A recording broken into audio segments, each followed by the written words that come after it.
다 함께 매일 드리는 기도로 1월 12일 월요일 새벽 기도회를 시작하겠습니다.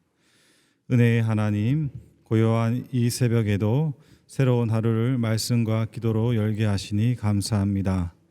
오늘 저희가 마주하는 삶의 모든 자리가 주님께서 예배하신 자리인 줄 믿사오니 한 걸음 한 걸음 주님과 동행하게 하옵소서.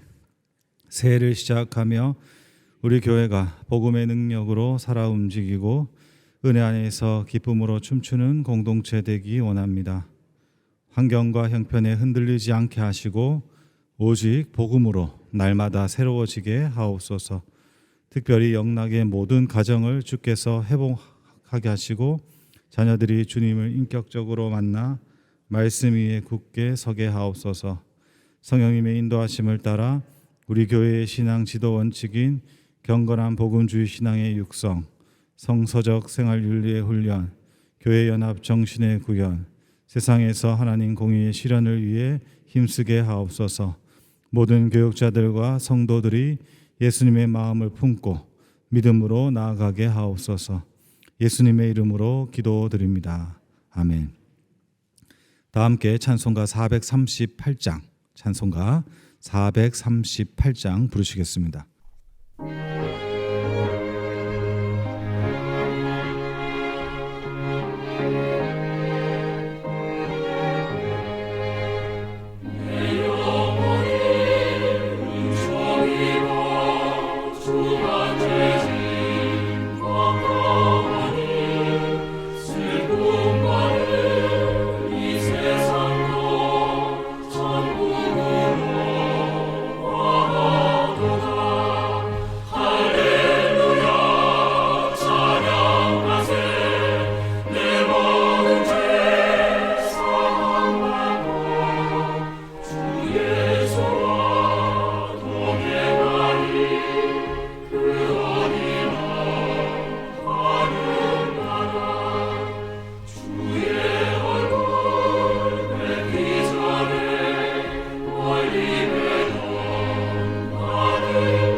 오늘 오이코스 성경 통독 본문은 창세기 33장에서 35장입니다. 그 중에서 33장 10절에서 11절까지의 말씀을 다 함께 합독하도록 하겠습니다. 창세기 33장 10절에서 12절까지입니다. 야곱이 이르되 그렇지 아니하니이다. 내가 형님의 눈앞에서 은혜를 입었사오며 청하건대 내 손에서 이 예물을 받으소서. 내가 형님의 얼굴을 배운즉 하나님의 얼굴을 본 것 같사오며 형님도 나를 기뻐하십니다. 하나님이 내게 은혜를 베푸셨고 내 소유도 족하오니 청하건대 내가 형님께 드리는 예물을 받으소서 하고 그에게 강건하며 받음이라.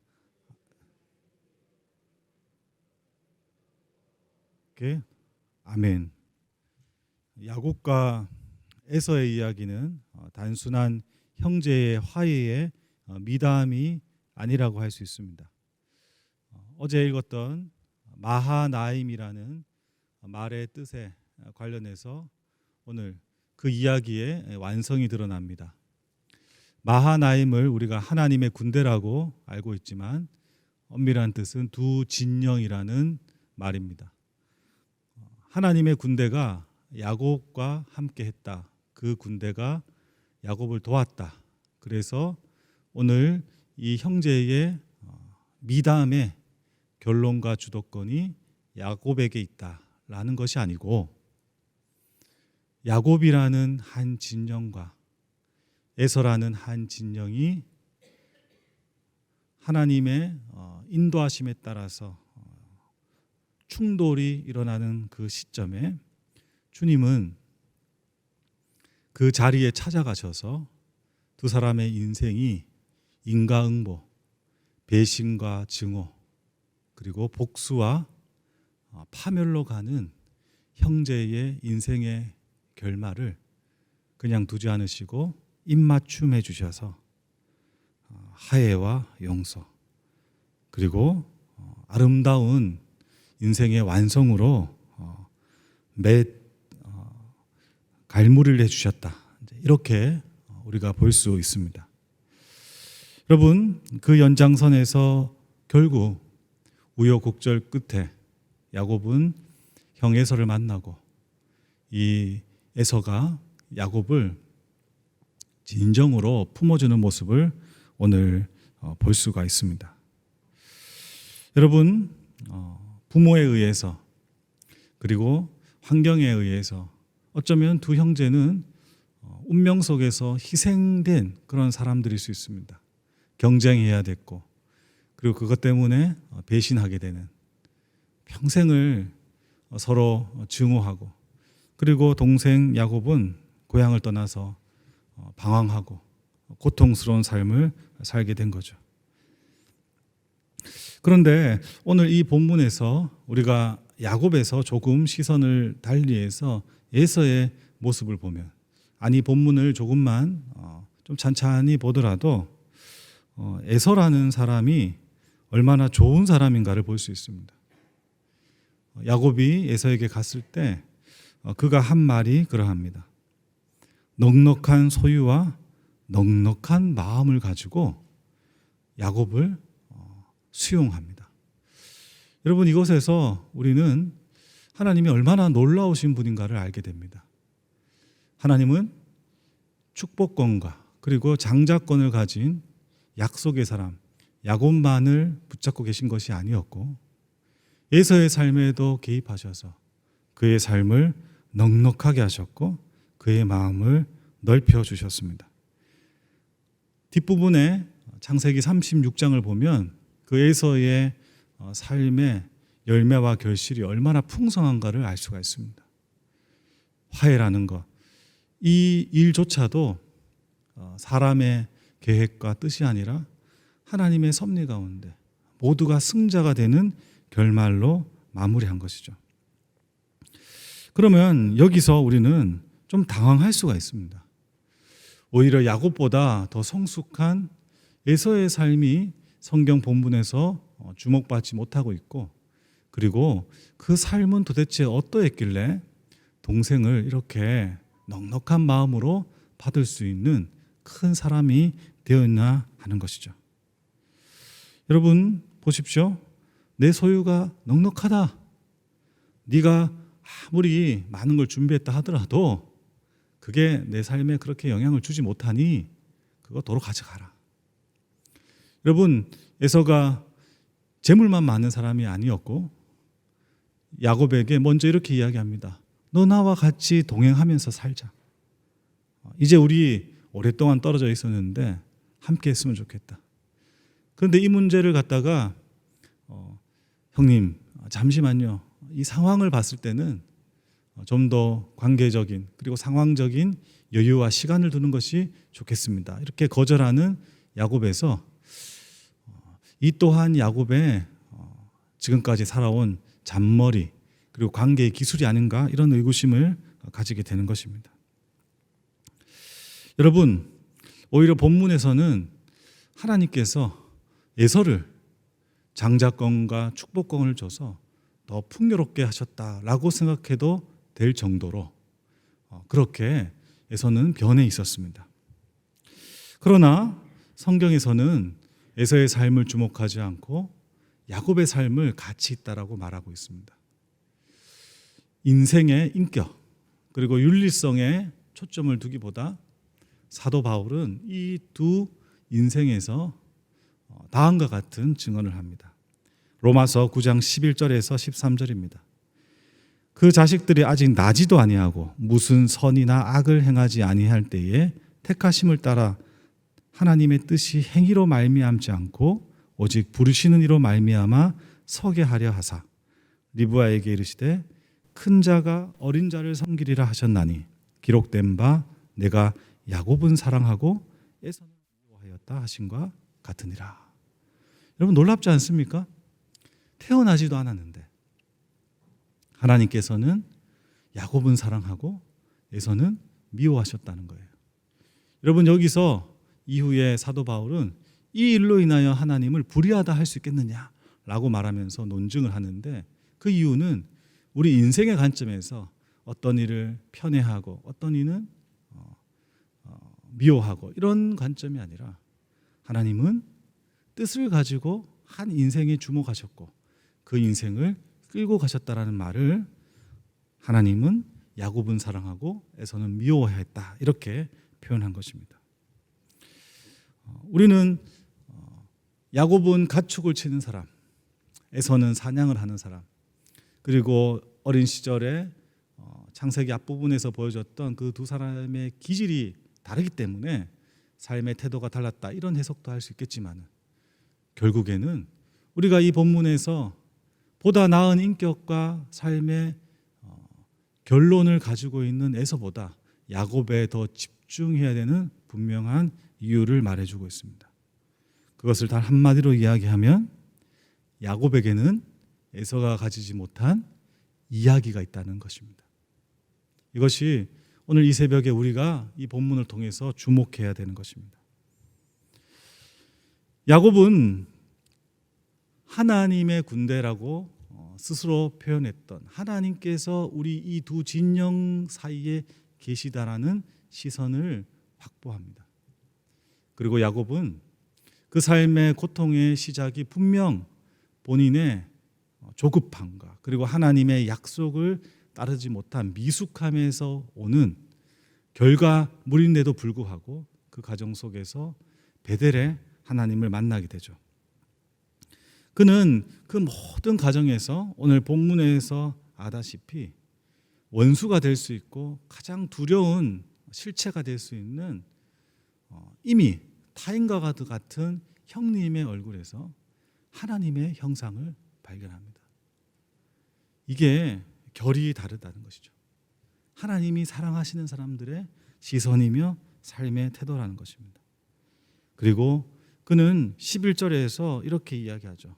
하나님이 내게 은혜를 베푸셨다. 그는 그가 노력하고 애쓰고 형의 발목을 잡고 라반과 싸워서 이겨야 되는 것이 인생이며 약육강식에서 살아남는 것이 신앙의 의미고 하나님은 내 인생의 필요이다라고 생각했지만 그것이 아니구나.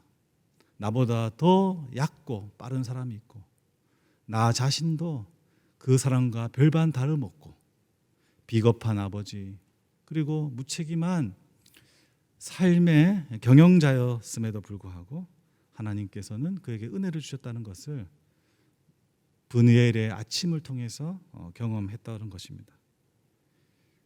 그리고 그는 자신의 삶의 마지막에 이집트 그 거대한 문명의 정점 속에서 화려한 부와 문화가 왕성한 나라에서 삶을 마무리하지 않고 자신의 육신을 약속의 땅 하나님께서 말씀하신 그 자리에 묻어달라고 요셉에게 요청하는 것을 보게 됩니다. 여러분 이 이야기가 어떻게 해석할 수 있느냐? 에서는 누가 봐도 성공한 인생처럼 보이지만은 그는 이 본문 말씀 이후에 그의 족보가 다음 장에 나온 그 이야기에서 그의 삶은, 그의 인생의 서사는 닫혀버립니다. 그냥 끝이 나는 것이죠. 그런데 그와 반대로 야곱은 이야기가 다시 시작됩니다. 그런데 그 이야기가 결코 녹록한 이야기가 아니죠. 여러분도 잘 아시다시피 디나라는 딸의 그 불명예스러운 이야기, 아버지 이삭도 곧 소천하고 사랑하는 아내 라헬도 하나님의 곁으로 갑니다. 무엇보다 아들 12의 혼란스러운 가정 환경 속에서 라헬만큼 사랑했던 요셉과의 이별, 그리고 오랜 가뭄, 그리고 노년의 때에 가지는 그 삶의 해고를 통해서 보면 그는 잠시도 가만히 있지 않고 여전히 본인이 타고난 성정에 따라서 가나안 족속들과 평생을 전쟁과 쟁취를 위해서 살았음을 고백하는 것을 봅니다. 그래서 바로 앞에서 자기 인생을 어떻게 이야기합니까? 험악한 삶을 살았습니다 라고 말하는 것이죠. 그러나 그의 인생은 에서처럼 닫힌 이야기로 끝나는 것이 아니라 계속해서 열린 이야기로 확장되어져 갑니다.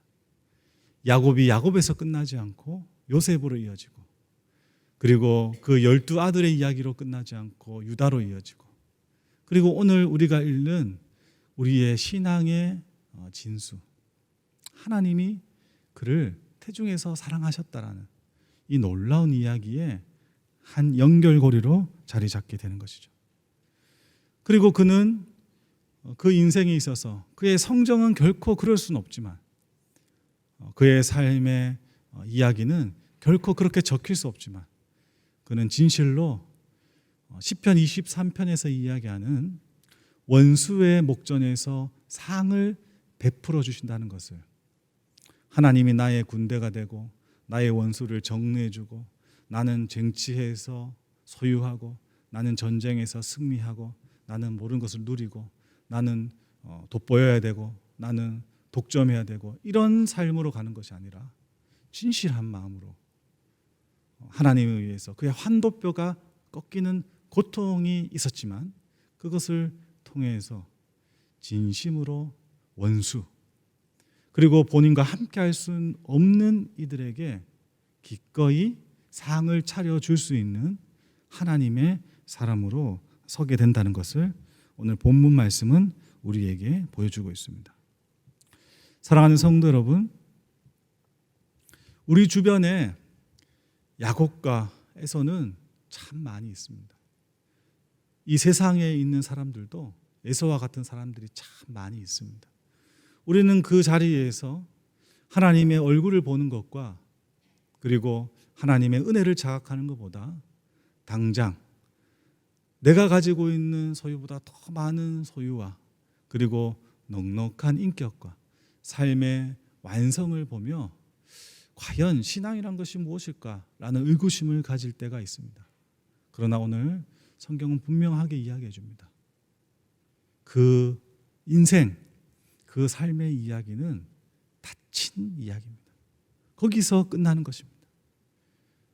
거기서 끝난다는 것을 더 구체적으로 이야기한다면 더 큰 목회, 더 영향력이 있는 사람으로서 역사의 이름 한 줄을 남길 수 있는 것, 그리고 여러분들이 그래도 집 한 채라도 자녀에게 무언가 물려주고 그리고 넉넉한 재원을 가지고 무언가를 할 수 있는 것, 그것조차도 다 하나님께 주신 복입니다.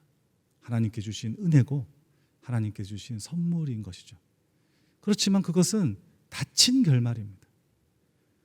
그 인생 자체가 이 땅이 끝이라는 것을 스스로 증명하는 것으로 마무리되는 것이죠.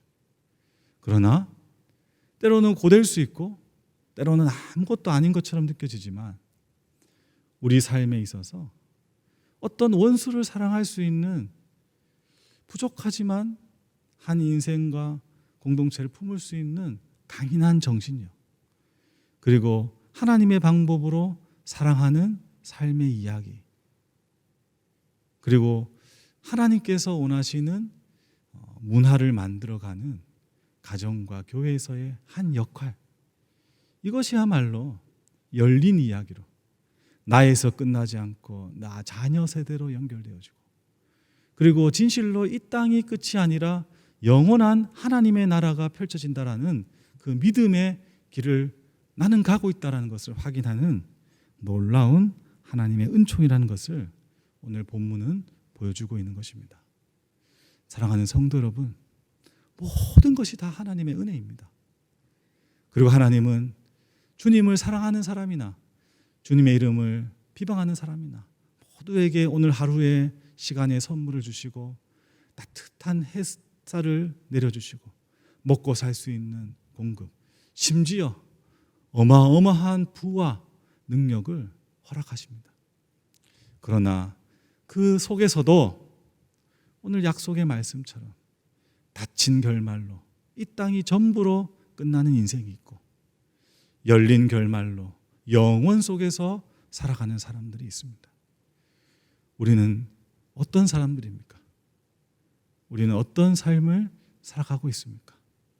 사랑하는 영락의 성도 여러분들의 오늘 하루가 닫힌 하루, 닫힌 인생이 아니라 열린 하루, 열린 인생으로 말미암아 하나님의 이야기로 풍성해서 진실로 부유한 자, 진실로 하나님께 인정받는 귀한 삶을 사시기를 예수님의 이름으로 축복합니다. 기도하겠습니다. 사랑과 은혜가 풍성하신 하나님 아버지, 오늘 두 형제의 화해를 통해서 하나님은 악인이나 선인이나 모두에게 은혜를 베푸시며 이 땅에서의 삶을 풍성히 하시는 은혜와 사랑이 많으신 하나님임을 알게 하심에 감사합니다. 그러나 더 놀라운 것은 그런 모든 인생 가운데 특별히 사랑하는 사람들이 있어서 선택하시고 이 땅이 끝이 아니라 영원한 삶이 있음을 가르쳐 주시고, 원수도 사랑하며 이 땅에 마음을 두지 않고 영원한 생명의 길로 인도하시는 놀라운 분이심을 다시 한번 깨우쳐 주셨습니다. 하나님 아버지, 우리 영락의 성도들 저마다의 삶을 오늘도 살아갑니다. 엄동소란의 시간 속에서 더러는 삶의 무게가 너무 무거워서 야곱처럼 험악한 인생의 자리에 있고, 더러는 주님이 주신 은혜 가운데 넉넉함 속에 감사와 찬양을 하지만 우리 모두가 이 땅이 전부가 아니라 영원한 주님의 나라를 사모하며 영생의 삶을 걸어가는 하나님의 자녀임을 기억하는 하루가 되게 하여 주시옵소서. 우리를 통해서 이 땅의 복을 나타내는 존재로 그치지 않게 하시고, 하나님 영원한 생명이 있음을, 하나님이 살아계심을, 그리고 주님의 놀라운 은혜와 사랑을 많은 이들에게 나타낼 수 있는 참으로 주님께 인정받는 자로 오늘 하루 살아갈 수 있도록 가장 큰 복 허락하여 주시옵소서. 하나님, 이 주위에 삶의 자리에서 어려움에 있는 성도들이 계십니다. 주님 친히 찾아가셔서 지켜 보호하여 주시고 위로하시며 이 추위도 이길 수 없는 주님의 뜨거운 사랑으로 충만하게 채워 주시옵소서. 오늘 하루도 온전히 주님께 의탁하며 이 모든 간구를 우리 주 예수 그리스도의 이름으로 기도드립니다. 아멘. 이제 다 함께 작은 소리로 합심하여 기도하겠습니다. 영락 오이코스의 말씀이 성도들의 영적 성장을 견인하는 역할을 하도록, 불안한 국제 정세와 경제적 어려움 속에서도 성도들이 믿음의 중심을 굳게 지키도록, 험악한 삶의 결론이 이 땅에서의 찰나가 아니라 천국의 영생이 되는 영락교회 성도 되도록 다 함께 기도하시고 돌아가시겠습니다.